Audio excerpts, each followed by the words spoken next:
Welcome to the newspaper review segment of Good Morning Africa, live from our studios here, number 48, Swanika Street in Abelingpe. Also in 46 other African countries via satellite. You can watch us in some parts of Europe and, of course, South America on the internet.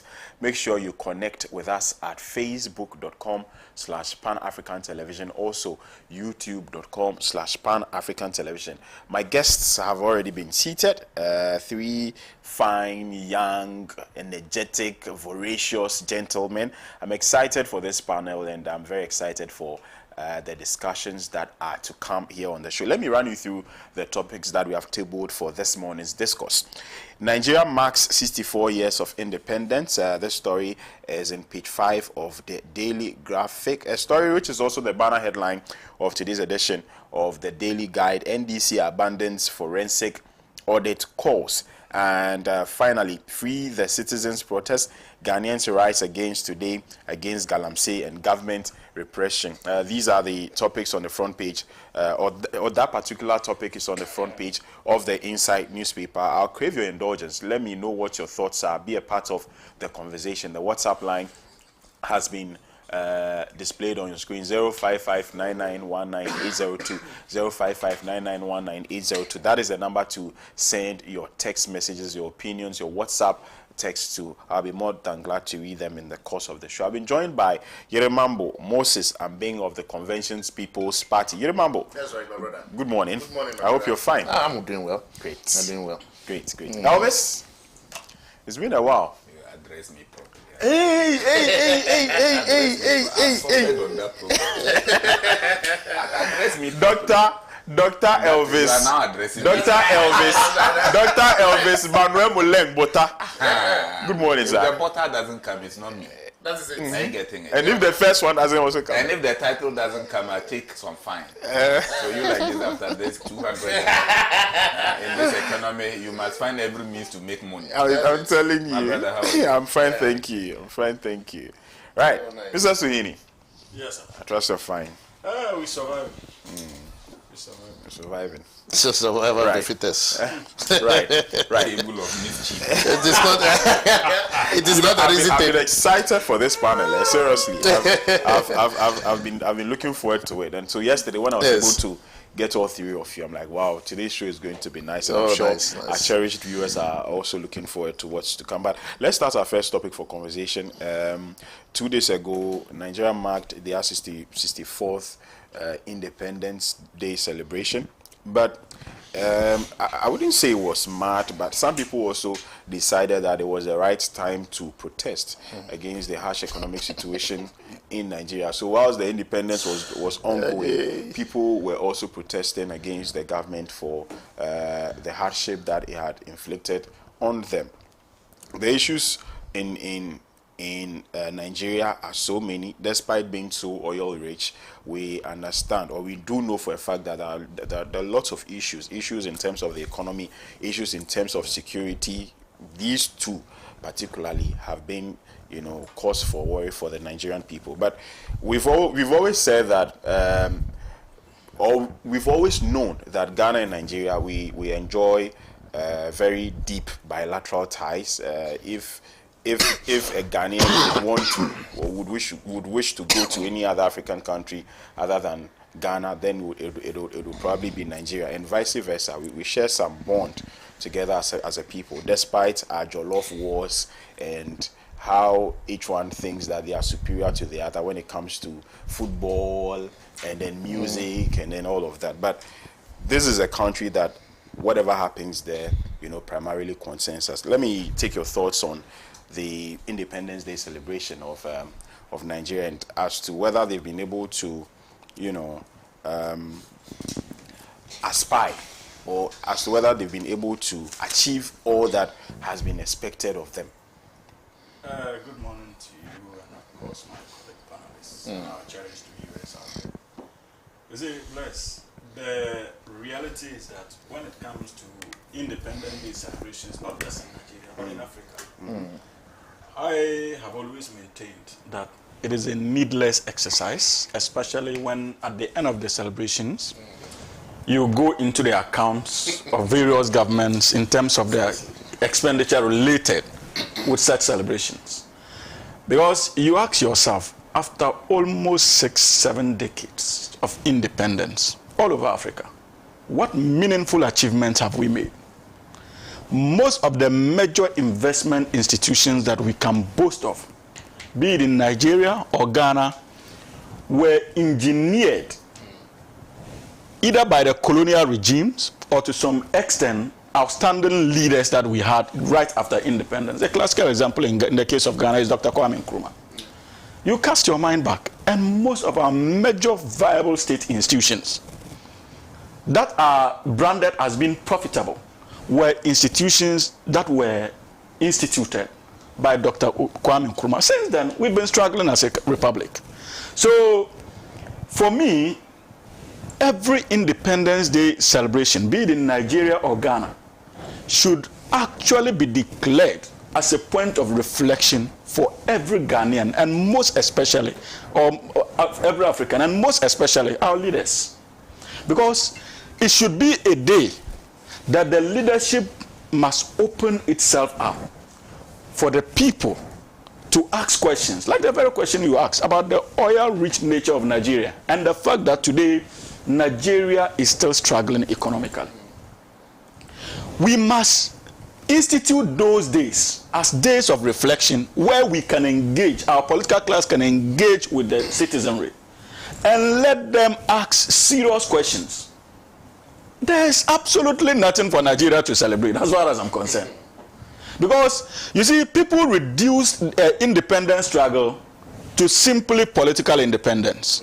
The dream of our forefathers went beyond that. They understood that political independence was only the starting point of the whole idea of self-government, and that the success of that political independence would have been determined by economic prosperity for the people in these respective countries. That is why, if you look at the independence struggle across Africa, it was not simply about political independence. To a very large extent, the struggle was about control over our natural resources and the fact that we're in a position to better manage it. We've not been able to live up to those particular dictates or expectations of our forefathers. So the challenge should be to live up to that. The challenge should not be to mount the podium almost every year celebrating independence. What are we celebrating? Especially in the case of Nigeria. For me, I think that there should be time, that we must institute that day, like I indicated, as a day for us to go back to the drawing board and have meaningful discussions as to how to spread economic prosperity to our people. It must be a day where we will be talking about corruption perpetuated by our own governments, not foreign elements. Because the struggle today is not simply against colonial domination.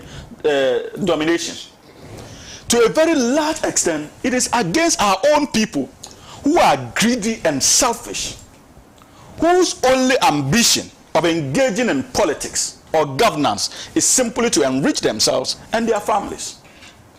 So that should be the focus of such days. If indeed, even America, that is so, you can arguably say that developed to a reasonable extent, and even in the Western world, look at the nature of how, concentrate on how they celebrate even their heroes. Concentrate on it. They try as much as possible to cut down waste.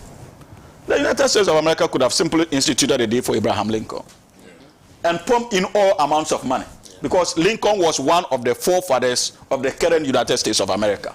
He protected that union. He fought for the unity of that union. But they don't do that because they appreciate that the dream is bigger than that. And for them to give true meaning to the likes of Lincoln, they have to show progress in the lives of the people economically and politically, and to some extent socially. But that is not the case in Nigeria, and it is not the case even in Ghana. So I hate to disappoint you, but for me, I do not even think that this should have been part of our discussion, because it's a complete waste of time. I am simply tired of confronted on yearly basis about Independence Day celebrations of African countries, when we cannot specifically make references to what we have achieved over the years. We all saw in this country what happened under the Ghana at 50 celebration we held some years ago. At the end of the day, we had to set up commissions upon commissions to look into the nature of the expenditure. People absconded with state vehicles that were bought in the name of the Ghana at 50 celebrations. Clothes that were printed were inflated. And to some extent, even after the celebration, we had stockpiles of clothes in people's homes. Wastage. All kinds of shady contracts were signed in the name of celebrating Ghana at 50. When those resources could have been at least invested even in education. Do you know the number of school blocks such wasteful expenditures can add to those who are suffering even in Dr. Mahmoud Bawumia's home constituency, Northeast region?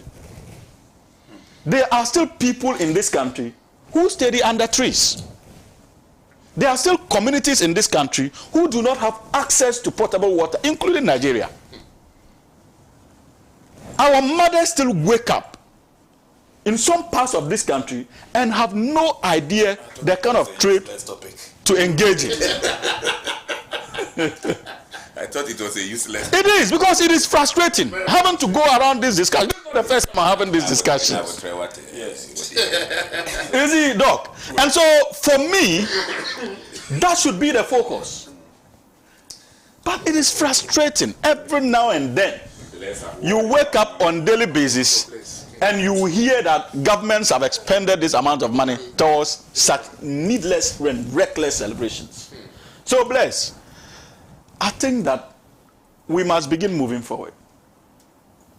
And especially the CPP, they must be interested in days like this, and more or less cautioning governments, especially in Ghana, to desist from spending needless resources of the people in such celebrations when they do not live up to the expectations of our forefathers, the likes of Dr. Kwame Nkrumah.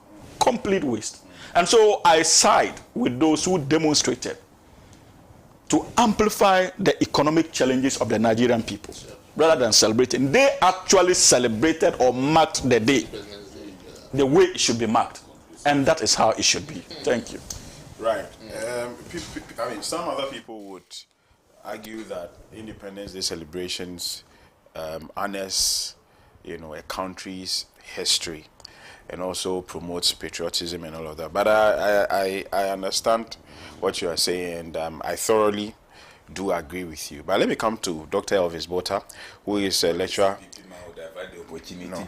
Who is a lecturer at the UPSA and an expert in international affairs, security, and strategy. And yes, he has immense knowledge about Nigeria and all the issues happening there.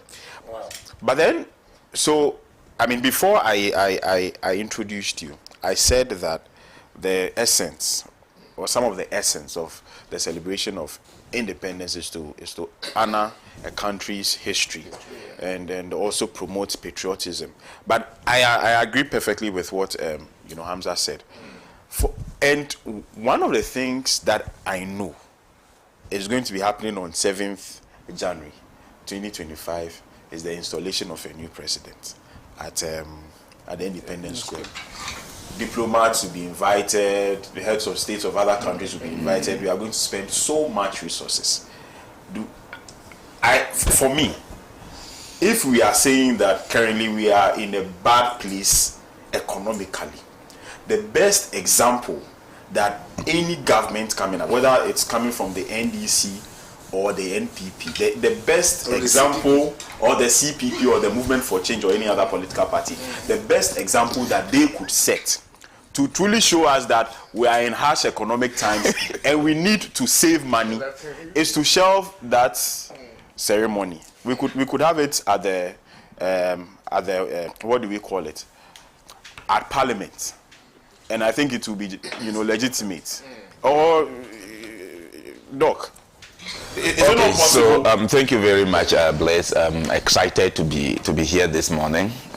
Much as this topic is described as a complete waste of our time, which sincerely is the truth, it, however, gives us an opportunity to be able to dilate critical issues confronting governance in Africa relative to the same, pillars of history, patriotism, and if you even like it, national sovereignty. Now, importantly, one thing that stands out in our struggle as Africans has been consistent hypocrisy and self-centeredness. Even in the days of the well-meaning founding fathers, I must tell you that the history wasn't as rosy as we have always thought it was. It's just a few of them, just about 7.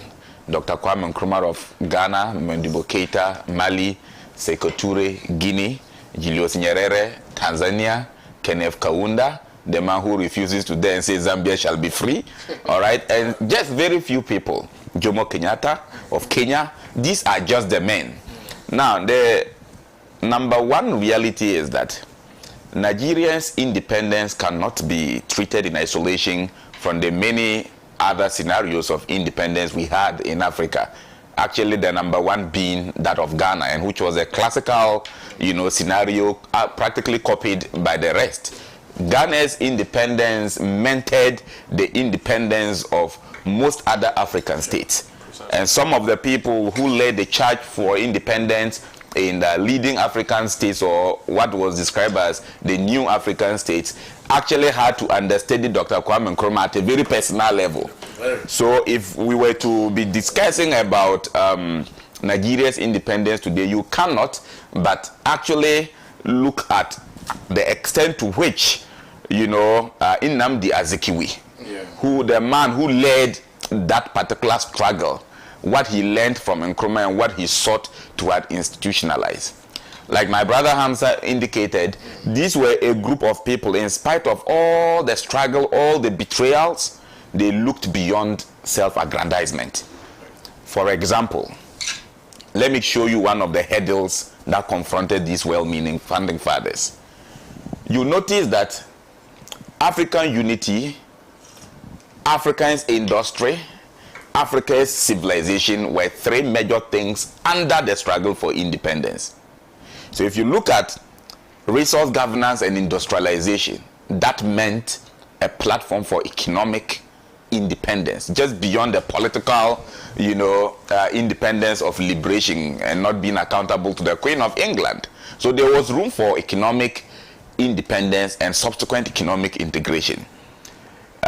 We move on to cultural, independence, which is a very critical thing, because without a sense of nationalism, there is no self-identity, and we will continue to do things the way we are currently doing.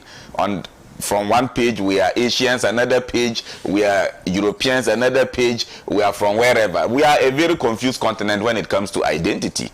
That's how come you have a lot of mothers now and parents who installs a lot of cartoons that must train their children how to speak in British or in American accent. That is the problem. So cultural independence is a critical element in this whole conversation, which we mostly do not talk about. So there was the need to spearhead what we have grown to know today as Pan-Africanism, a common ideological platform that was intended to actually cast images of real African values and African civilization onto our independence struggle.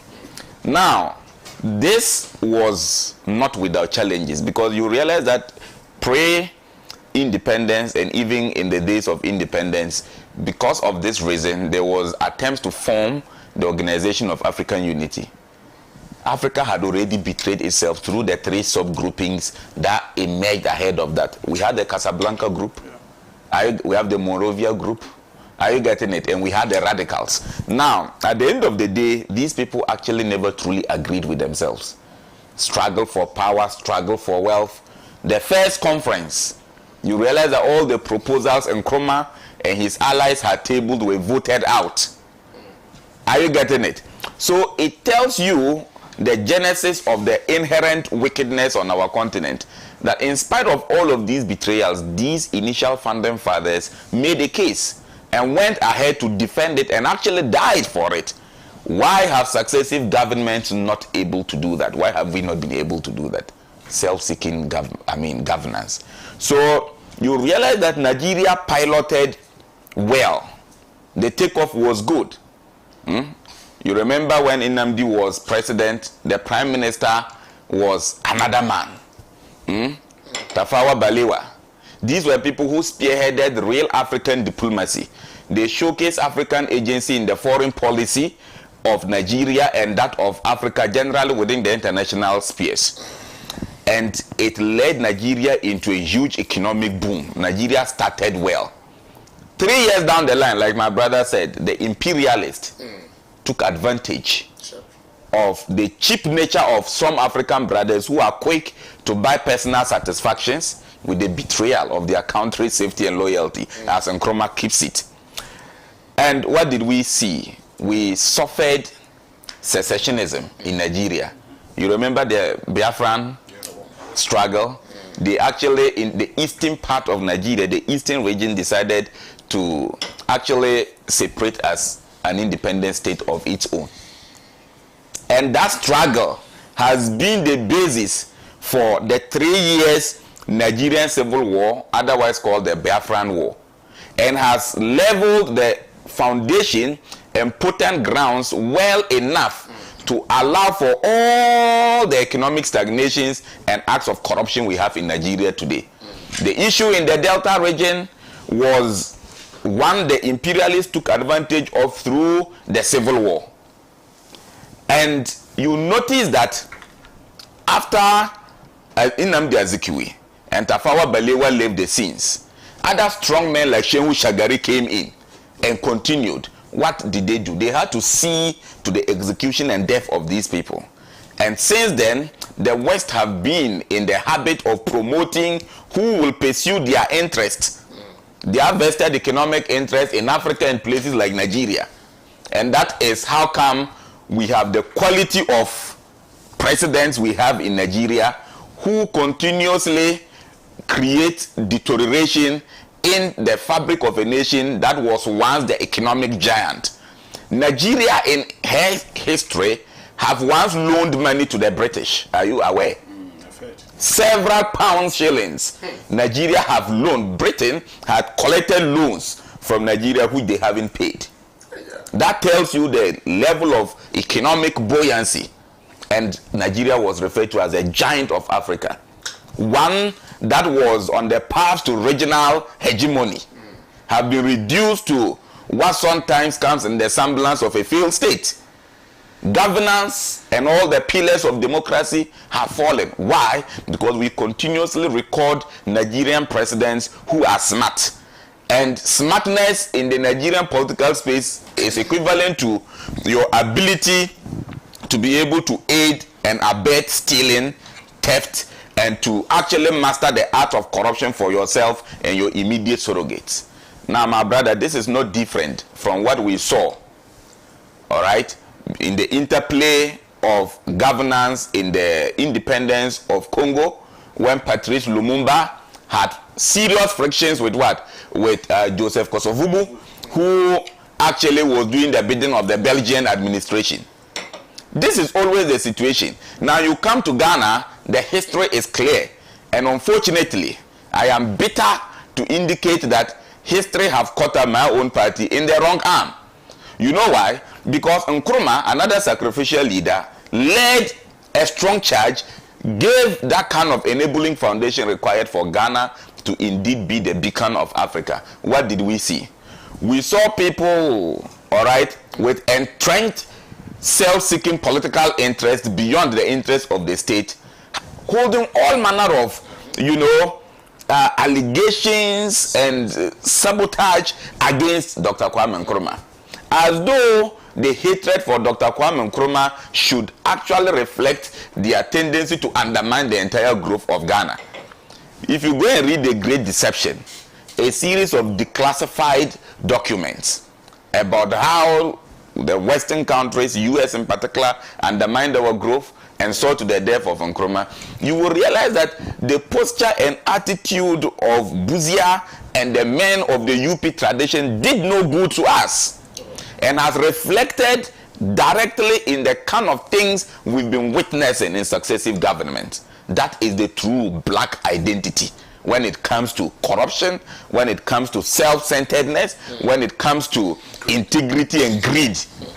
That's the scale upon which integrity is measured. So, and this unfortunately have translated into our body politics. So much so that it is not only the old guns, it is the case that even most of us, the younger ones, who are struggling for political power, are actually motivated by corruption. Just to get position, make wealth, change your car, possess lands, have houses, and be the only rich man in your community, and any other person will benefit from you as you please. This is the problem with Africa. It is not a party A, it is not a party B problem. That has been, the situation. When Rawlings led the house cleaning exercise, he led it establishing the principles of what? Probity and accountability. Now, after Rawlings, the only man at a presidential level we may be able to take out of this is the late Professor Evans Atta Mills. The rest themselves, in my opinion, and from my observation, did not stand by the principles of probity and what? And accountability. Are you understanding me? That is the extent to which we continuously betray people who have sacrificed for our good. Now, the conditions now at the very national level that underscored the agency for the house cleaning Rawlings led to give meaning or to have real nationalism find expression in true governance. What happens today? Is the house today not dirtier than it was when Rawlings cleaned it? 40 years ago. The house today, in my opinion, is very what? Is completely dirtier and requires scrubbing now than cleaning. Rawlings clean it. I get the opportunity, I'll scrub the house. Are you getting it? Now, and that defines how I would typically celebrate independence in Ghana and advise the rest of Africa to follow suit. Right. I will define, just in a minute, I will define human rights culturally to mean that, and here I'm talking about the infringement of human rights, to mean that any act or omission which inure to a devastating, disadvantage of what? Of the nation. So that our Independence Day should be a day where people who are found culpable of public corruption are hanged. So you see where my divergence with Hamza comes in. I don't think it should end on reflection. The reflection should be a whole year long. But on the D-Day, sit march each year, let us be magnanimous to this nation, to the state, by hanging corrupt people. So if we've given you a 10-kilometer road to tar, and we expect a lifespan of the road to be 50 years, and in 2 years or 6 months, we begin to see potholes there, what should we do? You are a candidate for independence celebration. We give you option to choose between hanging and poisoning. So we do so at the Independence Square. If we, I swear to God, if we hang 2-3 corrupt public officials, the rest will learn lessons. It will minimize the situation. China is very busy doing it. The US will tell you, oh, it's a non-democratic state, they are not respecting human rights. Go to the US and see whether anybody who tries to undermine national interest is spared. So in our own case, our national interest is good governance. We don't have the economic and industrial might now. So let's hang public officials. If we hang them, all right, it doesn't take anything to hang or poison corrupt people. Are you getting it? 10,000 Ghana cedis can buy enough ropes and enough poison to hang corrupt officials. Right. Unlike using, like he said, only using millions of dollars, not in cedis, to celebrate, to have people march and collapse, and there are no ambulances sometimes to pick them. Tanzania gave us an example. Yeah. The current president of Tanzania in 2022 saved the nation. She waited. They brought a budget of $445,000 for independence. She asked, is the money there? They said yes. She said, wow. She had presented budget for water project and school projects, and they said there was no money. That amount was less than the budget for the independence. But they told her the budget for the independence was available. She says, no problem, bring the money. They brought the money. She said, now, since the money is available, proceed and build dormitories to solve the problem of dormitories in all the second cycle institutions in Tanzania. That was what the woman did. Yes. And today we don't have problem with infrastructure in second cycle institutions in Tanzania. Why can't we do so in Ghana? That was last 2 years. That was last 2 years, 2022. That's leadership. And last year she did same for water project. Are you getting it? Why can't we do that?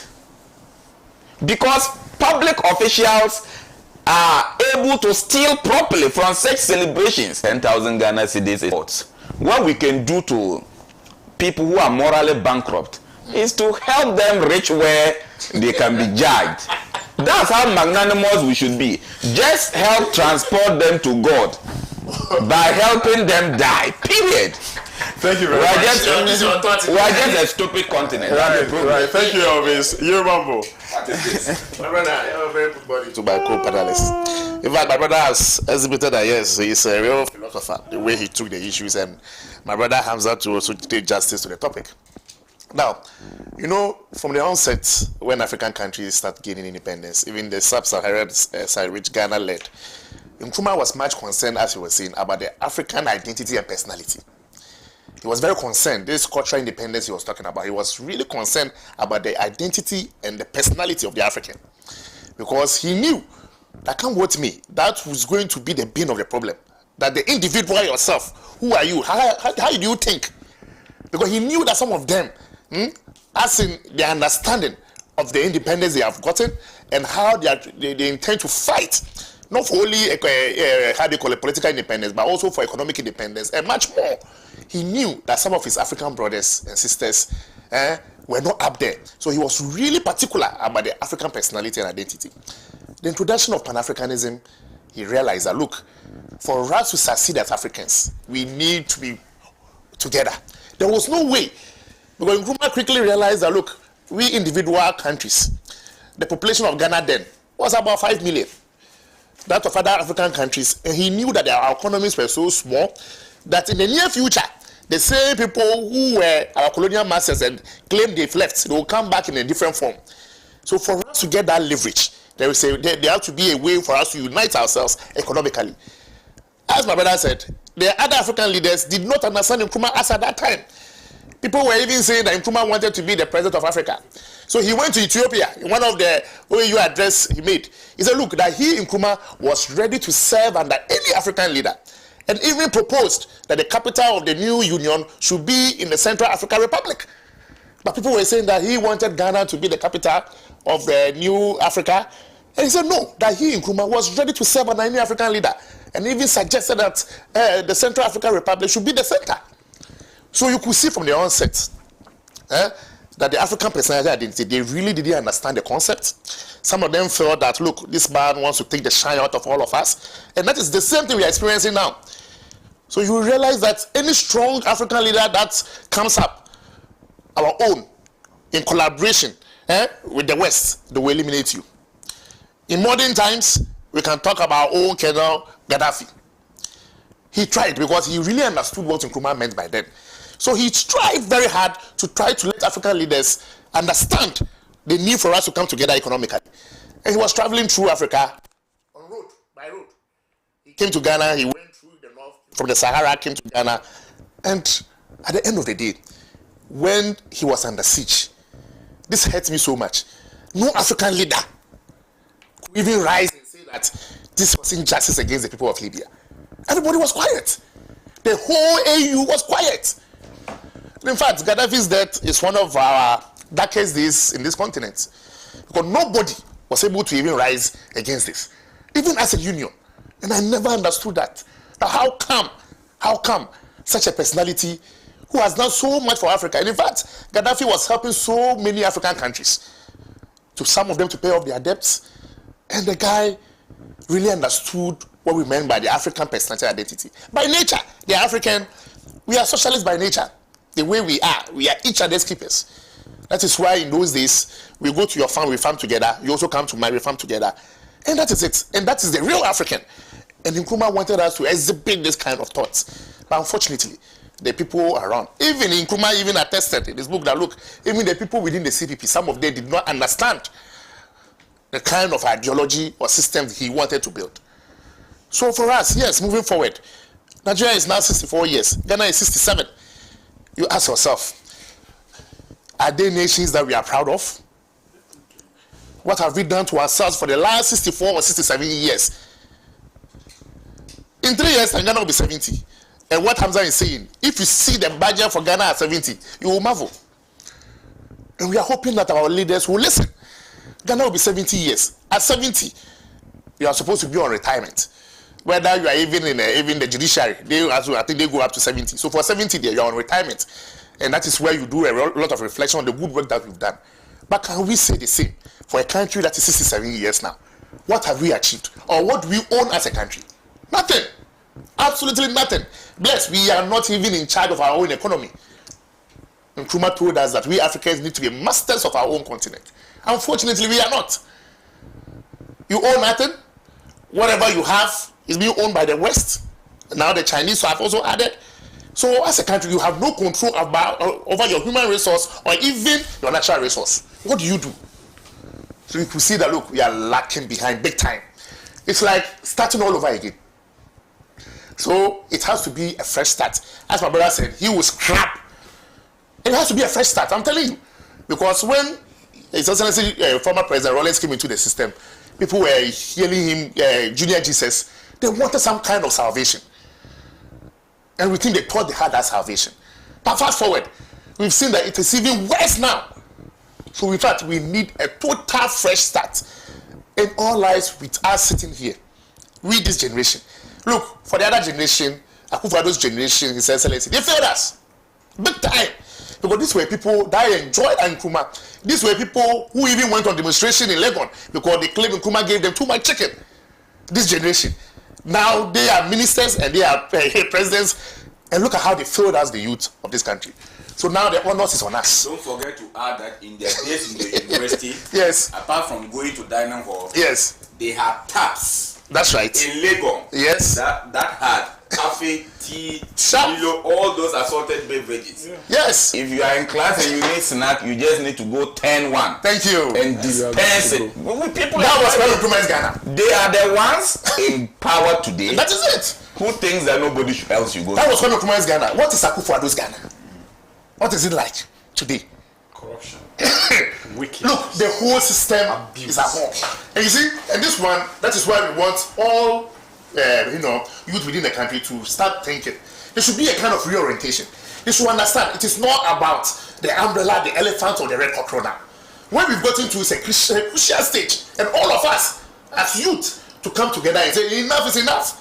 If we don't do that, bless me, I don't see the future. I always tell you the future is very bleak. Not only in Ghana, in Nigeria, in other African countries. You don't need democracy That is for what I'm anything. coming to. Are you going to choose democracy? Look at Rwanda now, as compared to Ghana now. In 1994, everybody, the whole world of the Rwanda is gone. It's a lost state, it's a failed state. They will start all over. They started and built a country which is now more credible than even ours. We are saying that we are the bastions of democracy, we are this and that. Look at our systems now. So bless. There's nothing to celebrate actually. Every government in this There's nothing. is corrupt. Why? Well, what is happening? So we need a drastic change. And that change must start from this December. And we don't want a situation where there's a new government. You see, and that is the problem. People feel that there's no hope in the political class anymore. That no matter who wins the elections, the value is still the same. You go out there and campaign. We are politicians. When you go out, they tell you that we don't trust you, the politicians, anymore. No matter what you do, you guys are corrupt. He's coming to advocate for CPP's government. You understand? So that is what he's saying to all of us. But it's unfortunate that under the Fourth Republic, the CPP has never enjoyed anything. But because of the do's and don'ts of the NDC and the NPP, they've now put all of us together as a political class. We don't trust you, you are corrupt. And it's an unfortunate situation. And we are hoping and praying and still going to the doorstep of the ordinary Ghanaian to tell them that, look, we all cannot be the same. As Nkrumah was a shining light, so shall the Convention People's Party be the shining light in December 2024. So that's the change you were talking about. That is the change I'm talking about. With so much energy. Yeah, of course, I have to. Because when you have gotten to Buta, you have attested to the fact that your own party has failed. But me this morning I didn't attest to any fact about failure. Yeah, no, but you know. I said African governments have failed. Yes, including yours. I get in it. Yes, And I'm including yours. saying It's that, party is that? but which party is that? No, but you know it. Well, which party is that? I said is in power now. So if you are South African governments, they are also part of it. Successive African That governments. is it. And the successive ones have been. And I'm saying that CPP. CPP, me, the energy of your change sermon this morning, I thought there was something we didn't know. We also agree that we need a serious shift from And our party. CPP is that serious shift. Where should we come from? Where should we come from? I love you. Because we started the There's whole. no Ghanaian as courageous as very HEADMAN courageous. today. And Buta and my brother Hamza, they are all inclined towards Nkrumahism. So it should be very easy for all of us to rise and say enough is enough. Right, thank you very much. Nkrumah is- Unfortunately, those of us in the NDC, we always lead that chat. Very Nkrumahist. Well, right. So we are inclined. This one here says, I'm reading a few messages. Celebration of independence by hanging or poisoning of corrupt state officers involved is very perfect. It will serve as deterrent to all. We need radical overhauling of the entire system from now to January 7, 2025. Okay. Saeed says, good morning today. I love the panel you guys brought. If you could make them faces of your show every day, I bet you rake in more views. Okay. All these boys here again. We have seen these boys here again. We have seen. I support any younger who is objective and represents the interests of the country, regardless of party. All right. Thank you, Seidu from Tamale UDS. All right. Thank you for your message. This one here says, Hadi from Pig Farm. President Nana Akufo-Addo is the only president who has disappointed the past, disappointed the present, and disappointed the future. Surely, the Nana Addo Bawumia government will forever remain the biggest disappointment of the Fourth Republic of our dear nation. History will judge them, and they will go down in history books as failures. May Allah save Mother Ghana from the hands of these great loot and share family and friends government. This one here says that my brother Elvis Bota good morning and great to see you back on the show. All right, thank you for your message. Good morning to you and your panelists. I totally agree to what your panel said regarding the Independence Day celebration, mostly to what Dr. Elvis Bota he just gave the best solution, hanging or poisoning corrupt people in the country.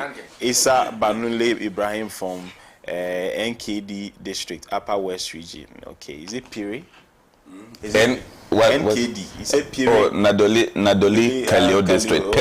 Oh, okay. Pire. It's a community immediately behind Albambagbin's hometown somewhere. Oh, I see. Yeah. I see. This good. Okay, I think I've already done this the one. same ancestry with Tangasia where I come from. So I I see. can't marry from Pire. I see. You can't marry From Pire. From Pire. I see. My brother, Dr. Elvis, God bless you for your truthful submission. Hashiru from Laura, Upper West. Okay, thank you so much for your message. To some more on WhatsApp. Okay.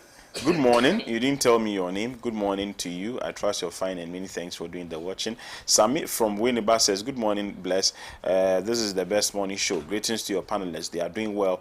Sebota is always full of wisdom, especially on the Nigerian issue. My regards to him. All right. This one here says, Musa Abatwa from Masawa said the government lacks transparency in addressing the concerns of Ghanaians who exercise their constitutional for your message. This one here says, my name is Edmond from Upper West region. Big ups to my brother Elvis. We need change. All right. Right. Thank you for your messages. Keep them coming. Let's proceed to our next topic. The Daily Guide newspaper. And I'm not surprised, by the way, that it is the banner head committee. The nature of the paper. This man was at the program. I know, but the nature of the paper is enough to answer your question. We are talking with the Daily Guide. In some courtesies, we say daily lies. Largely because of his agenda of misinformation, especially anytime it has to do with the National Democratic Congress.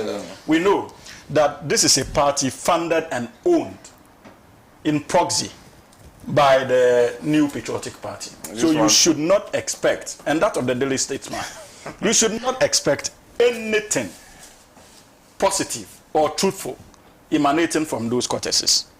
My brother was part of the program. There was nowhere, and it was aired live. Every Ghanaian who was interested had the opportunity to monitor.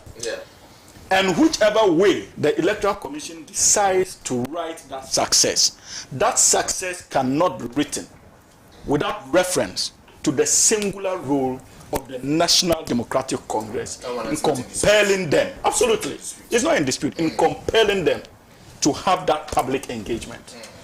And you see, that is also in sync with the objective of the National Democratic Congress when it comes to promoting Ghana's democracy. I have made that point several on this platform, that this fourth Republican democracy was birthed by the National Democratic Congress. And so all our engagements, be it in government or in opposition, is geared toward improving our democracy and ensuring that we get a functioning democracy that truly serves the good people of this country. So that is a feat you cannot take away. And it is in the spirit of that activism that we decided to scrutinize the provisional register of the Electoral Commission and came to one irresistible conclusion, that this was, what's the name? The question marks that are dotted all over the provisional register was carefully done to inure to the benefit of the New Patriotic Party. You listen to the director of the IT and all the funny presentations he made. But one salient point the National Democratic Congress raised, of which all other points revolves around,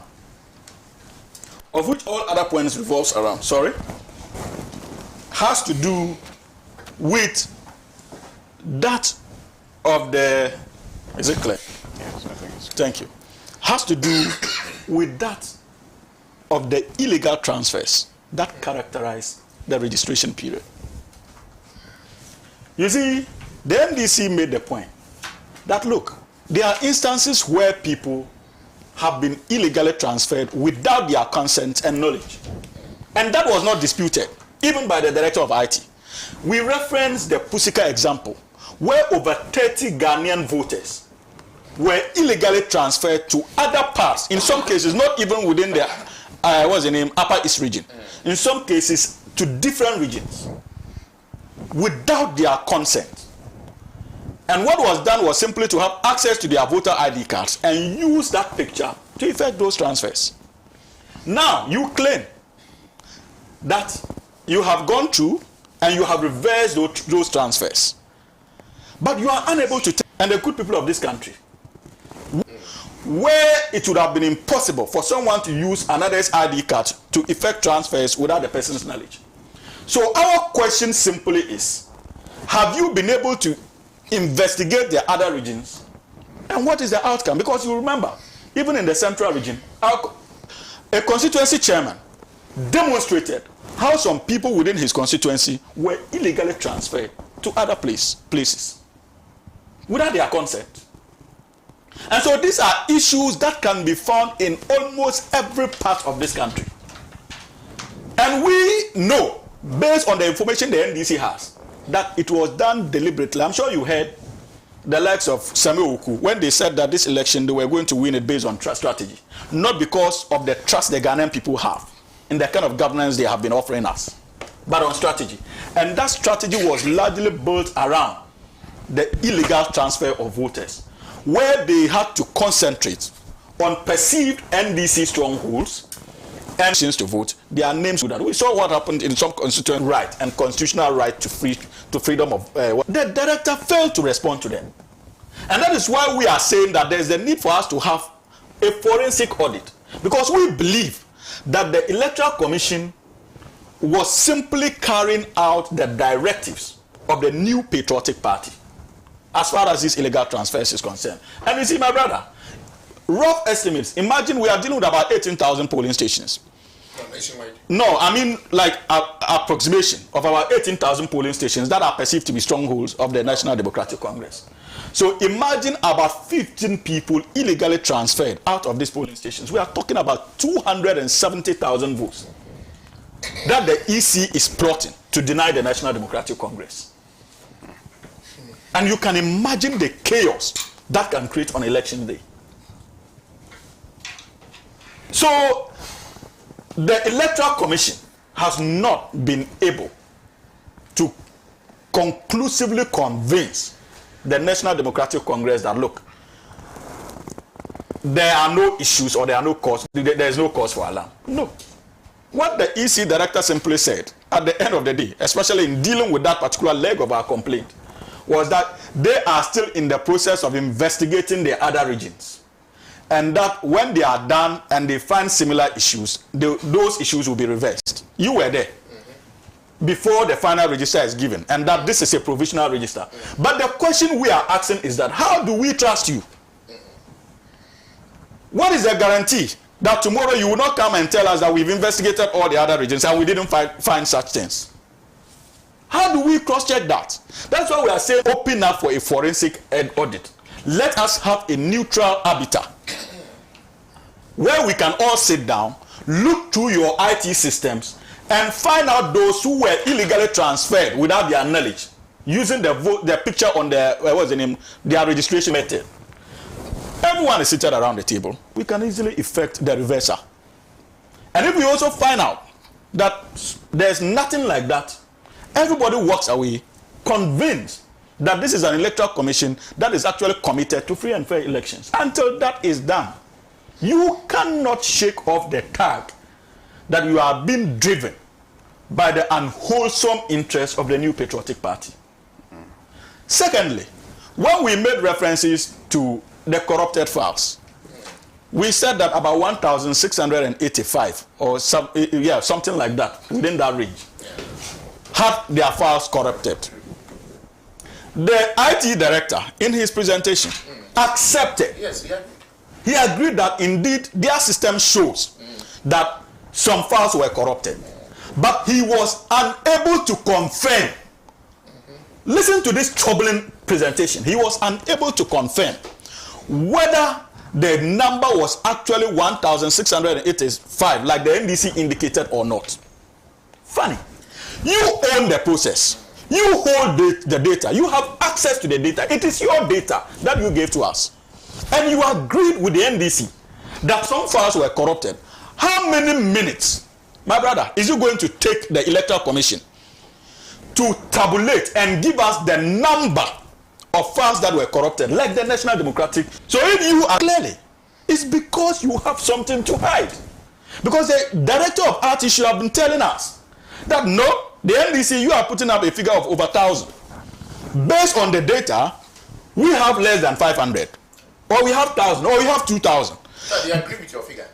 But you see, but there he indicated that they couldn't confirm or deny it. You agree that all those files were corrupted? You understand? So if those files were corrupted, give us the actual figure.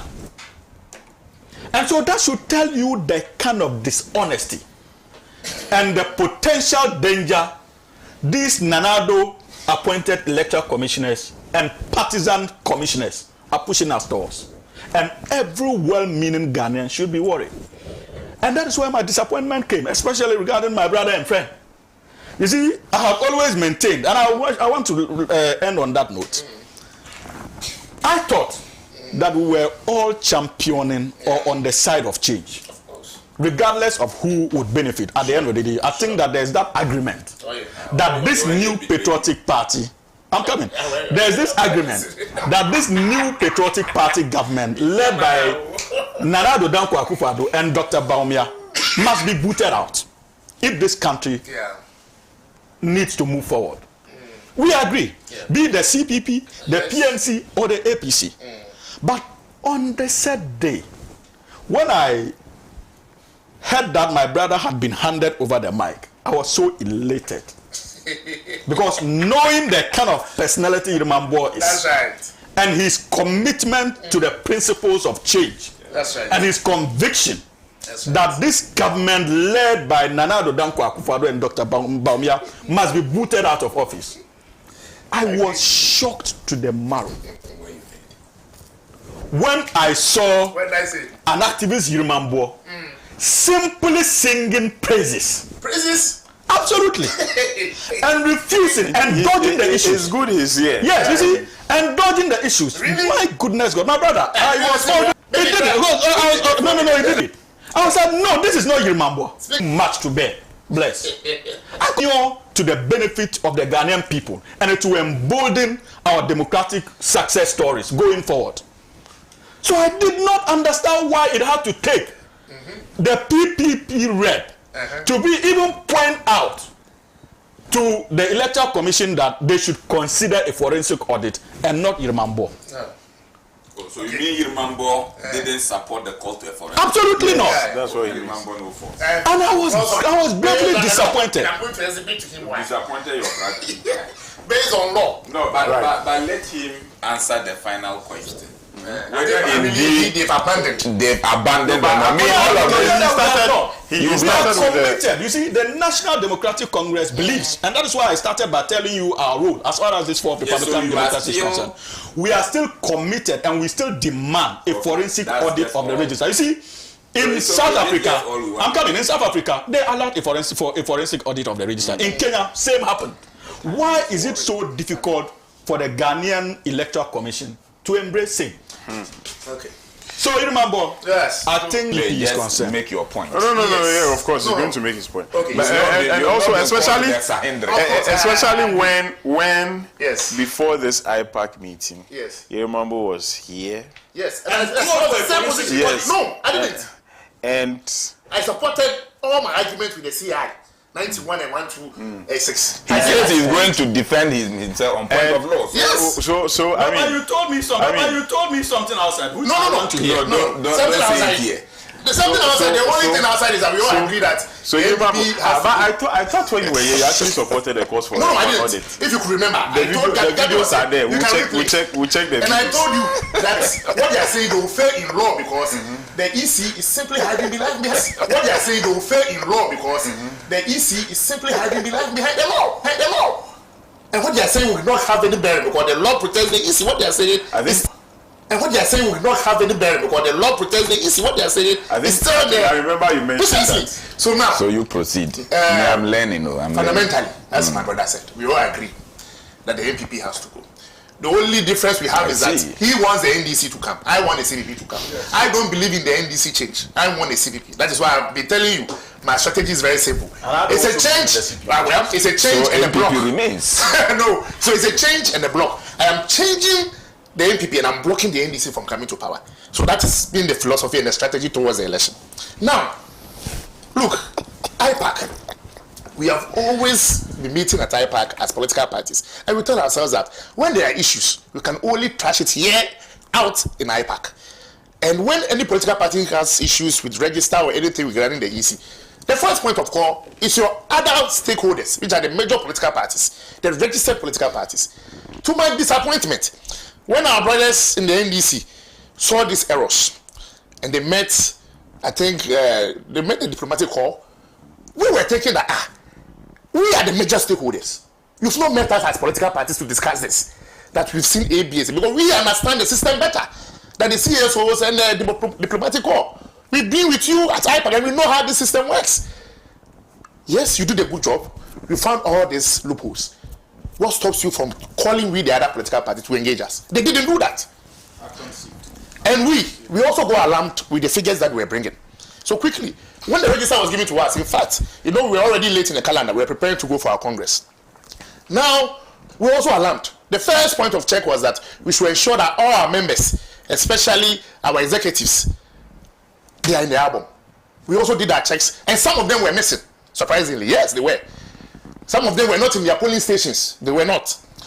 But you see, quickly, I told my party people that, look, this one, we will write to them. But when you write to them, I know the answer they will give you. Because per my experience at IPAC, I know the answer. Because they will tell you that it's a provisional register. And the CI, if you read the regulation 25 going down, it will tell you that in a provisional register, it allows for correction of errors. So I knew from the onset that that is going to be their defense. That it is just a provisional or a draft document. That is not the final register. So when my people saw that, I said, look, we'll write to them. We wrote to them. And they responded. And they were calling me a professor. No, I've done this before, and I know how the system works. It's in the CI that when you see mistakes or omissions or claims, you can follow this procedure. And that point starts at the exhibition center. So when you read the regulation 25, the subtitle there is what? Just indulge me. It's claims and objections after publication of a provisional register of voters. Claims and objections after publication of a provisional register of voters. Claims and objections after publication of provisional register of voters. Meaning that under this subheading, whenever you have a cause to worry, this is the procedure to follow. And I was happy. On the 24th of September, in Kumasi, do you know what happened? A district court has ordered the EC to transfer back over 1,000 people that was on the transfer list in Minsha South. That is the procedure. Because the procedure starts from the exhibition center. You will make that report. Within 3 days, he will take it to the district office where there will be a district review committee to sit on the matter. Then it is taken to court. So, 24th September, just about a week ago, the court has ordered that those transfers were done illegally, that they should be reverted back to their original plan. Why don't we use that procedure? In the morning, we told them that today you have to show us what you have, because you failed to even invite us for us to see what you have. They were, so we'll see how it will go. But, you see, where it has gotten to, when you go on the law tangent, you will lose the argument. So you then have to come out with a very compelling argument. And the figures that you were mentioning, that they were illegal transfers, we needed to see them. But they said, oh, they were not here to give us those evidences. For me, that was a point of worry. Because already the law has stated the procedure you are supposed to follow when you detect these things. But the regulation 25 to 27. Hamza, so that has been our point. That what does the law say? When you read the law, you will see that it has a self-cleansing mechanism embedded in the CI on how to cleanse a provisional register. I will side with the NDC on any day when the amended version of the register is given to us and we are still seeing these errors. That one, there's no retreat, no surrender. We have to make sure it is done and done properly. But as at now, it is a draft document. When you argue with them, they will show you the points in the CI. There's a provisional register. It's a draft document. Not to cut you short. So you didn't betray your brothers? How will I betray them based on the law? It is clear. Let me just give you clarity. See, what we are doing is not out in sync with the law. Oh, The whole idea is to make the provisional register a credible register to a point where it becomes the final register for the elections. And they are saying that. And you see, if you look at the nature of the CI, Yes. it may have enumerated cleansing mechanisms Yes. embedded in it. Yes. But the ultimate aim is to get a credible register. Of course, that we can are be agree. used. It's And not what to we are dismiss. arguing is that one of the ways that can be done is forensic audit. The forensic audit is in no way an affront to that CI. Precisely. It is simply adding on to the self-cleansing mechanisms And now, inherent in the in CI. defense, the So only what thing we is are that doing is not what illegal. you are asking It is for- not outside the law. What you are asking for then It's comes still into part play. of the provisional process Because of getting a credible I register. get you. What you are asking for comes into full play when they claim that they are going to do correct. According to them, in 2 weeks' time, we should have an updated and corrected version. When that comes, and we are still saying this things, that one when you come, all of us will join you. But the question about time. Yes. You see, that no, is the why time. my brother is missing the point. The NDC, no. You see, No. The Dr. time. Omani Are you Boama- telling me that we cannot use 1 week to do a thorough search if we want to? If after the amended version is given to us, we can't use a week to go through this. Is that what we are saying? No, that's not what I'm saying. But you see, We can. So right now, what is the agreed? 2 days. 2 days should be enough. I agree. But you see, the point See, I'm making but the is that bigger problem for the final register. why do we have for to the go? updated Why do we have version. the question is that why do we have The to law get says there that when we can still come under the provisional ambit to get a credible register before they give us? That's the Precisely. whole point. The whole- The essence of provisional. That is it. So at the stage of the last time I provisional, came here, I was let telling us you, the take EC is advantage of simply hiding behind the mechanisms law. that can make it credible. Because they will tell you that the provisional register, there are remedies to it. So we are going to remedy it. After they've remedied it, and they bring it back, and we still see these things. That one, we are more than justified, my brother. All of us will go Even on now out. we are justified. Now, the bigger challenge we are facing as a country, the transfer list. It is a total of 332,000. Brilliant. 332,000. Do you know what it means? This is a tactics the political parties, especially the NDC and the NPP, are doing. It's gerrymandering. Yeah, I agree. They have realized, both sides, that there are certain unique constituencies that they are losing by very small margins. Yes. So what do? You go to your stronghold, that you win more than 10,000 and 5,000. You pick people from there and transfer them. Yes. What does the CI say about this? That is where I wanted the political parties to be very vigilant. Regulation 22, that is CI 127. He said a registered voter who before an election is resident for no less than 12 months, that is a transfer voter who is eligible to be a transfer voter. A registered voter who before an election is resident for not less than 12 months in a constituency other than in which the registered voter is registered. Meaning that before you can do a transfer, you should have lived somewhere at least for 12 months. Listen. And also, you come to the sub-regulations. The registered voter shall provide physical proof of the new resident in addition to signing a declaration. Meaning that in a transfer, if you are not physically available, the transfer cannot be effected. That is what it means. Yes. And we have to prove that I'm now, maybe I'm in a blank bay here. I've now moved to how do you call it? Maybe Adenta. So I have to prove that for 12 months I've been in Adenta. I have to prove it. And when these things are done, the political challenge, there's a form that you fill. Right? So this is it. But we realized quickly, and anytime we can even have a show where we are going to talk about the voters register, I will show you how the NDC and the NPP have managed over the years to do this transfer. Because what it is that if they want to transfer in a blink here, because they already have people in this settlement getting a water bill, an electricity bill, or anything to show that you are a resident of a place, it's not so difficult for them. So they will come to the district office, living here for 12 months now, and they are entitled to the transfer. But meanwhile, it is not so. Why on earth would there be 332,000 transfer lists? It's unheard of.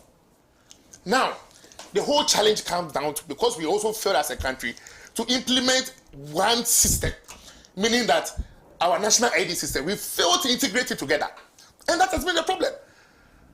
It is the same people, when they come to minors, they will take people who are less than 17, 18 years to go and register. And we have been crying. When the EC said we are doing registration at the district office, we were crying. We were left in that cry alone. Why? Because the two of them, they have what it takes to bus people to the district centers. We were crying that make sure every polling station is a registration center. In our part, we fought that battle because our presidents in the NDC and NPP felt that they had the muscles to transfer people through bars or any other. Unfortunately, we belong to the same category. Oh, we don't belong. We are financially challenged. Just as you guys. Unfortunately, you did a good job with your basset. We didn't. We did not do any basset. Trust me, we did not. It is the NPP that decided to adopt that as a strategy. But the National Democratic Congress, from the as far as this election is concerned, my brother, is not part of our strategy. But why? We know. We are on the ground. We are on the ground with you. We know what is happening. We all know they do these things. But that we transfer, we illegally transfer. And they transfer. And that one they entirely have to accept. No, we did not. No, it was not part of our strategy. Look, they are the MPs, they are threatening. No, you see, I won't accept this. No, you should. You see why I won't accept this? It is the NPP that, based on the statistics and the current formulation in parliament, that is threatened when it comes to the parliamentary seat. So as a matter of strategy, yes. No, as a matter of strategy, they are doing everything to win the parliamentary seat. It's simple. It's both because ways. They know that they are losing. It's both ways. Both of them are doing it. But we are not engaged in it. We are confident that we are going to all what we are saying is that so we don't all what we are saying is that moving forward, we have to put mechanisms in place. This National Identification Authority thing, look, it's about time. This thing about guarantor system is not helping us. What they do is that during the registration, they get some few people they can guarantee for as many as possible. And I feel that, look, that is a backward way of thinking. And as a country where we have come that far, I believe that, look, the National Identification Authority should try to integrate our systems together. But automatically, when you're 18 years, your data is available to the EC. This will not be long talk. And I don't know why we cannot put systems together in our country. Because this is to the heart of the election.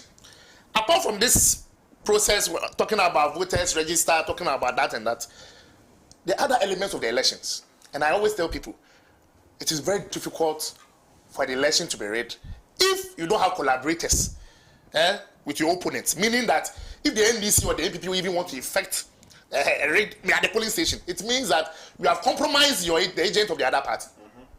Because the way the procedures are, it's an empty box we all open. We are all aware. We take the serial numbers. In fact, from the printing of the ballot, we are all at the printing press recording the serial numbers. After recording, it is sent to the police or military armory with our seals there before it goes out. It goes out. After declaration, we all sign. If you disagree, you state your reason. Then we paste. And that is one thing I believe this election we should all pay attention to. They are supposed to paste the results at the polling station. A copy of the result at the polling station. So let's take note. That is what should happen. And that is what the CI says. Then they go to the collation center to project and ensure that all the stations, your numbers are up there. Then there is submission. So in these levels, if your agents are compromised, that is where the figures, you will say that, oh, we got this here. How come the figures are not reflecting at the strong room? So for us, we are saying that, look, what does the law say? We are going to follow the law. When we exhaust that angle, and then all of us will have to rise against them. Why? This increase in tariffs, just 1st October, they've increased tariffs. Yes. Look at the product. Leading and abating the Electoral Commission and vote out to the perpetuate NPP. their rule. And also block the NDC from coming to power. Thank you very much. No. Let me conclude. You see, they agreed that after they've corrected this, they'll do what they call online exhibition. That we are against. In the sense that we've realized, when it comes to exhibition exercises, people do not really patronize it. And we said it's going to be online. Our rural folks, does somebody have time to go on the portal to go and check whether or not his name is there? So that one, we made it clear to them that look, people already do not patronize how exhibition much is exercises. data cost today? It is not easy. Their leadership. So we told them, if we do a re-exhibition, let's try as much as possible to also make it physical. It can be both online and physical. Yeah. We don't have a problem. Yeah. So we in the Convention People's Party, I'm not saying that we are taking sides. We are simply following the CI. And it is explicit on the procedures to take when there are issues with a provisional register. And it does not in any way preclude a forensic audit as far as the CI is concerned. No, as now, no. Right. In the CI, Thank you. No. The fact that it doesn't mean that it But you precludes see, it. that's why last week I was telling you something. That when you go on the tangent of law, you cannot win the argument against No, it. you can't. But You can. But You can. If we, the stakeholders, all come together with a compelling argument that look, we gave you benefit of doubt. You said you have corrected the errors. You is the online exhibition part of the CI? Is the online exhibition part of the CI? Is it covered under the CI? No. Listen, yeah, it is. The online. Yes. Where is Whether it? they can Read do it. it. Yes, I will show you. Read it. I want you to read it. The CI only that is why charges them to exhibit the register. That is why they were able to do this. But the mechanism of exhibition. But you know they'll give you a short code. No, they did a short code, but it doesn't mean that it is covered. That short code to be checking. It is not covered. That's what I'm telling you. That it's not covered. And the covered. other 80 director agreed that some of them were corrupted. So our work was that what happens to these people? Because technically, if you are not very, your name is not on the register. Meaning that if your data got corrupted without any fault of yours, you are not supposed to be in the register. So we challenged, and they agreed and conceded that yes, that one, it was the technology that failed them. So what was class he's talking about? There will be a list at all polling stations that had that issue. So that when you go and your name is not even on the main register, so that they will not get that corrupted file, they get the actual verification that they need. So Hamza, in brief, nobody is against change. Nobody is against the thought of the NDC. In fact, the NDC was highly commended that day. It shows that the parties are vigilant. Right. And when that happens, it pulls the electoral commission on its toes. Thank you, Maba. With the way we did. Right, Congratulations. Thank you, Mabo. Doc. When you have two of your enemies at war, you don't fight again. So let's move to the next topic. Oh yes, well, I have no comment on it. Because he has nothing to say. Oh no, I'm in the UK. It doesn't appear you were here. In May, on this platform, I was out. In fact, between March and May, I consistently gave key chronicles and epistles about the EC. Its posture, the nature of political warfare between the NDC and the NPP, and what we are likely going to witness in elections 2024. Now, nobody took me serious. The cyber nature of Ghanaian electioneering since 2016 and made calls for critical cyber eyes and, if possible, cyber investigations on the EC. I said that here. A leading member of the NDC was here. Others watched. Leading members of the NPP also what? Watched. In fact, I got fought over that thing and lost a lot. On this platform, I spoke about the lack of, look, quote unquote, the lack of technical intelligence on the part of what? The NDC when it comes to their approach to the EC vis-a-vis the tendencies of the EC to hide under technicalities and legalities on this platform. I did. That's simply what I'm saying. What do you think? So I was surprised. No, we're not in it. I was surprised that, Surprisingly, and I indicated that the election is going to be so crucial that peace will matter. This election carries a lot of risk than any other election we've even had. Not even 2008 is comparable to this. From where I sit intellectually and as a political pundit, analytically, I don't see a peaceful elections in 2024. I don't see it. I'm not scaring anybody. My figures and predictions are there. I have an appropriate time to talk about it. But I don't see a peaceful election. I actually don't see a credible election. Are you getting it? I don't see a credible election. I don't see a peaceful election. But in as much as the election may not be credible, it may look transparent. This is another deeper philosopher. Philosophy, a philosopher is giving. They said I'm a philosopher, so I am doing so. Much as the election may not be credible, it may just look transparent.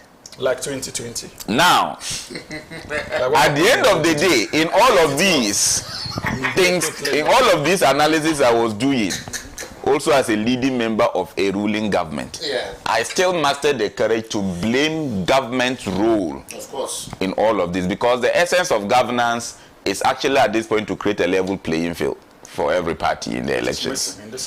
So if I had given in early days, I said heavy things and nobody saw the sense in meeting this boy to know why he said the things he said when the atmosphere didn't call for it. Then I don't have to make noise. Honorable Inusaf Husseini was always here with me. Yeah. Ambassador Sampiele, these are my good fathers. They were always all with me when I started those series of epistles and whatnot, until I stopped. So if today my prophecies are coming true, what do you want me to come and talk about? I have no comment here.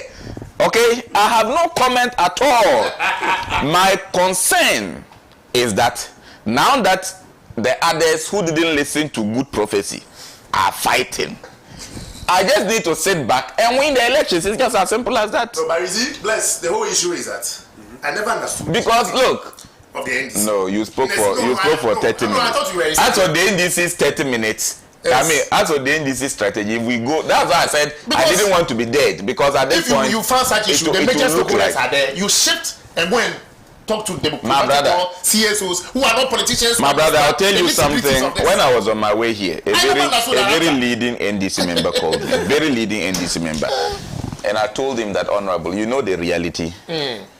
You and your party hasn't done yourself any good with the modus operandi you used.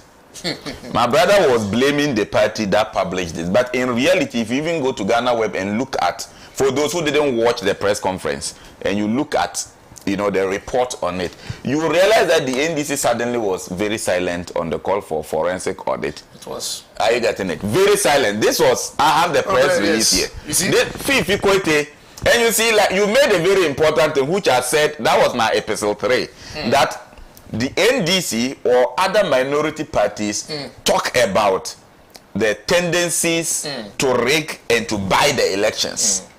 Now, anytime you talk in the industry of buying, if there is no seller, the buyer is what? Useless. Sure. There is always a seller wherever you find a buyer. So, who sold some of... No, I'm telling you, there's always a seller. And my brother says something. Yeah. Electoral fraud is a collaborative activity. Yes. I tell you that in all the instances, NPP thought that NDC rigged and bought elections. Yes. There were co-conspirators and sellers in the NPP. Sure. On all the occasions, the NDC thinks that the NPP have rigged and stolen or bought elections. There were sellers and co-conspirators in the NDC. It manifested in their national elections that there is the tendency that they had people amongst them who were in the penchant of selling elections. Yes. I am not going to talk. And I'll give you a classical example after you I'm finish. not going to talk much about this, because at this point I have been in certain capacities that if I begin to go my full out best again, it will look like I'm the one stoking the fire when there's actually fire already. I will not fall victim to this. No, but I'm going to give you a classical example. No, I beg you, Hamza, this one is very important. A classical example. In 2020 election, you know, they introduced a regional coalition center. Yes. And there was a constituency coalition center. The presidential results from Greater Accra. I was in a strong room. The results that came, we had simple technology, Excel sheets. All what we will do is that we input all the data into the Excel sheet. You know, Excel automatic summation. We realized NDC's votes from the regional coalition center, it didn't tally. But people, NDC agent, 2 of them, very high profile, which I will withhold their names, they signed. They signed. And when you go to the strong room, those who were there, they couldn't detect it. We detected it. I end it there. Right. First of all, his last point, yes. I will not sit here and deny that. I think that even immediately after the 2020 election, the party deemed it prudent to investigate some of these allegations. And we noticed that it happened in some parts of the country. So yes, I agree with him. Quite apart from that, another feature of that election had to do with the software that was used for the coalition, even by EC officials, where it was programmed in such a way that at the end of the day, you see NDC got 200 votes in this polling station. So our polling agents looked on, the 200 is entered, rightly so, by the EC official. Then MPP gets 30. It is also rightly entered, the EC polling agent sees that and concludes that these are the figures. But the summation, that is where the programming was done. So you see the 220, because 200 MPP 30, 230. instead of the total amounting to say 230, you suddenly realize that because our agents, some of them were not paying attention to the totals, and because they had no idea of the programming, the MPP figure will double. And so instead of the 230, you end up having 260, and the 30 given to the MPP. But you need programming knowledge. This is my problem with it. No, you see, but you don't need programming. I'm telling you that because they did not understand that there was something like that. Some of them, not all, agents. Because you see, we are dealing with so many polling stations. So, but if I was seated there, my concentration would not be on the common sense that the party considers who becomes a polling agent. No, it does. But even the MPP, you see, my brother, I'm coming there. You see, if you allow me to learn, you appreciate it. Even the MPP encountered those problems in 2008 and 2016, where they had issues with their polling. Even in 2020, I encountered it as parliamentary candidate in Nadoli. Exactly, where they had problems with their polling. And there's something about the EC I will say again as an advice. I'm coming. So it is a human institution. It is not practically possible for you to have all your polling agents to be abreast with the issues. It is not, because new things happen even on the day of the elections. So, but we are doing everything to train our polling agents, and that is why in this election we are saying that the monitoring of the election should not be left to our polling agents alone. It should be the work of every well-meaning Ghanaian who is interested in change, including my brothers from the city. And this year we are also not going to it's a collaborative. Make sure we collate our resources. We need to have our people on the ground. If there's a way we can get these guys out of power, it is through that system. But again, you see, when you said that you gave an advice to the NDC. No, I gave a public advice. It wasn't to the NDC. They have taken a cue. You see, it will be disingenuous for us to say that the NDC did not take a cue. If you look at the nature of the allegations the NDC is doing, even on the day that the public hearing of the IPAC meeting was held, almost every Ghanaian who witnessed, even those in civil society, agreed that it was only the NDC after the EC's presentation that actually did a technical presentation and questioned the presentation technically. Every other persons who were participating in that event, of course, with the exception of few, got up and they were singing praises. No, that is where that's I the agree truth. with you. But when I mentioned that my brother, yes, but it was Dr. Omani Boama Yayere who did the technical bit and brought some level of intellect to the discourse. And you see, like I indicated, it is the NDC that birthed that whole public hearing. In any case, it is because of our scrutiny of the IT systems that we found out and we all that there are instances where even EC officials could enter and effect illegal transfers. And that is why we were requesting for a digital footprint of those who have access to the IT systems for us to effectively monitor. Remember that the National Democratic Congress, as a result of vigilance, started raising the alarm when we were told that some of the biometric machines were missing. Because we knew, most of you didn't know, we raised the alarm and we indicated that there was the need for us to audit, to investigate it further. But most of these illegal transfers, if you care to know, were actually used, these machines were used to effect some of these illegal transfers. But you know, you can easily detect them. That is why I was telling you a district court in Kumasi. Yes, but we can easily that is why Dr. Omani Boama told you that we were given two choices. Whether to keep mopping or to fix the roof. The NDC decided to choose the latter. That is to fix the roof. To fix the roof. Right, thank you very much. And so that's why we are saying that the only way to do it is to get a forensic audit. And when you say that we stayed silent, if you look at the poster of the National Democratic Congress in that meeting, we were convinced that what the EC came to do was shambolic. Because we were those who raised the issues. We were those who had concerns. And if you remember, even Akpalo, who is a known MPP operative, thought that he was doing the NDC in by requesting, when he was handed over the mark, that the NDC should be allowed to make his presentation too. Because that was the truth. That was what we expected. In fact, we know, but you see, this was what we want to take the mic as that. No, the reason why we did not take the mic was because when we looked at the program outline, the only people who were given opportunity to make a presentation was the Electoral Commission, and all other political parties were simply asked questions.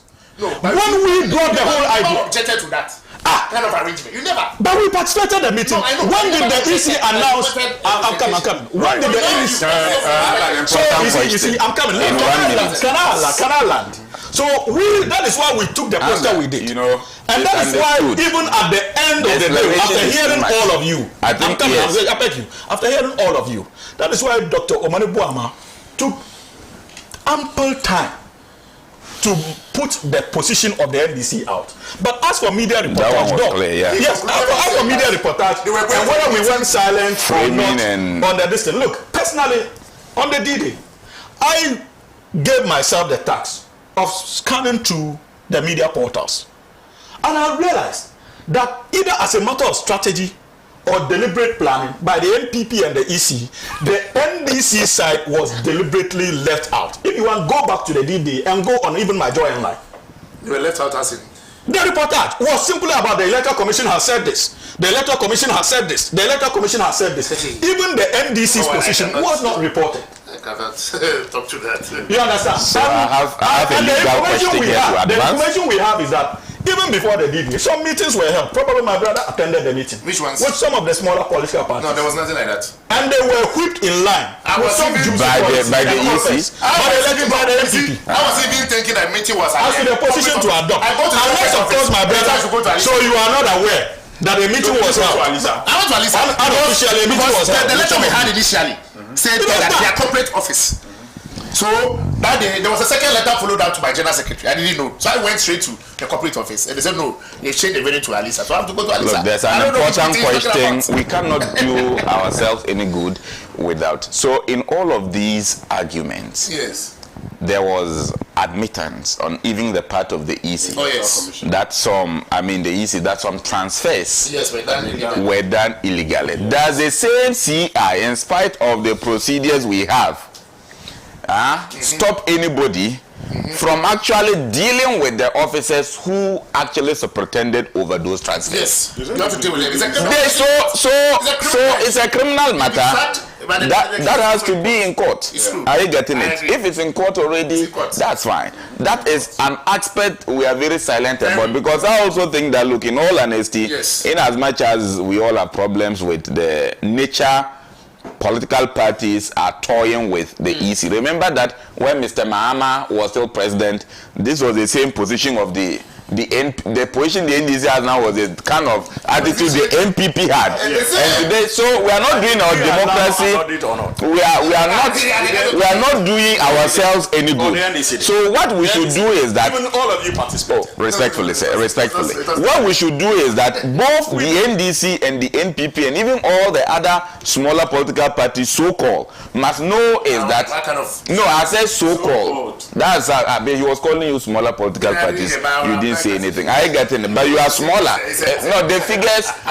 There's no election. You are 2%. So you have smaller political parties. I get it.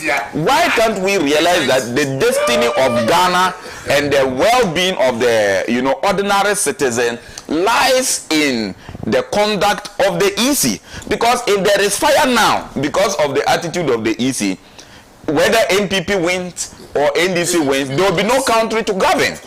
Can we not? You see, the lack of common sense is the problem. Since Afarijan left, and now I'm making a very, technical paper on this, post Afarijan EC has been catapulted to a stage that is below the standard of common sense. And that's the problem we have. I ain't getting it. Which party appointed Afarijan? It's not about, you see, if we go back to appointment, it's about credibility. I ain't getting it. There were people appointed by other parties, and other opposing parties came and bought them. You see, but the point I am making for them, it speaks of the when it goes, and that's a hypocrisy I don't want to argue about. And scrutiny that goes into NDC appointments into certain state institutions that ought to remain neutral. And that's why I deliberately asked you that question.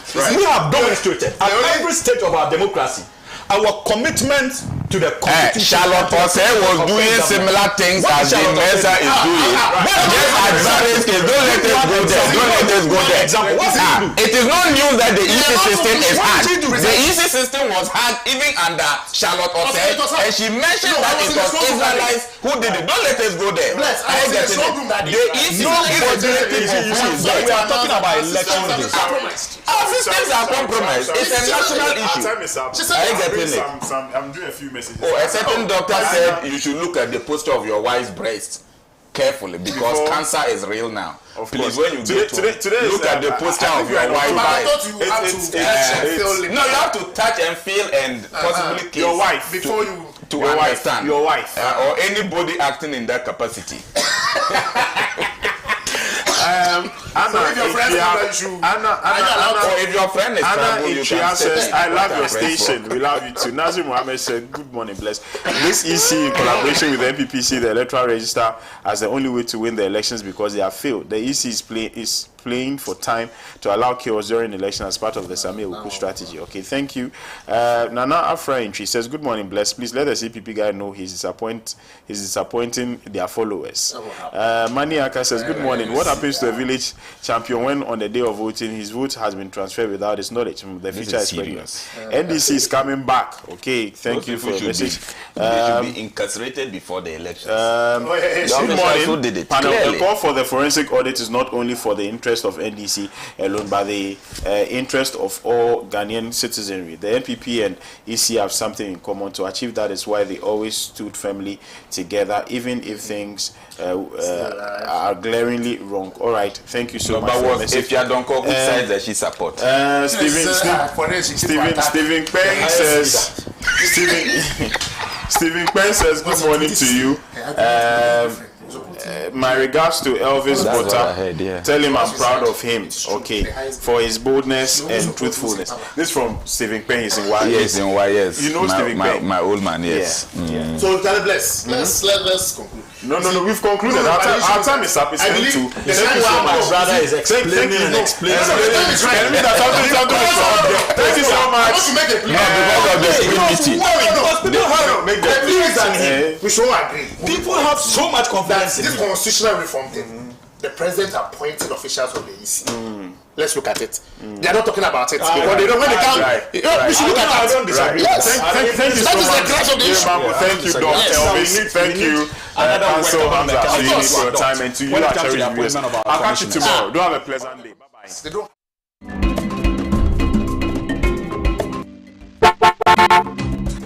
Fix My Ride Company Limited makes customers feel good and proud. Fix My Ride Company Limited has experts who fix accident cars, making them look like brand new cars. They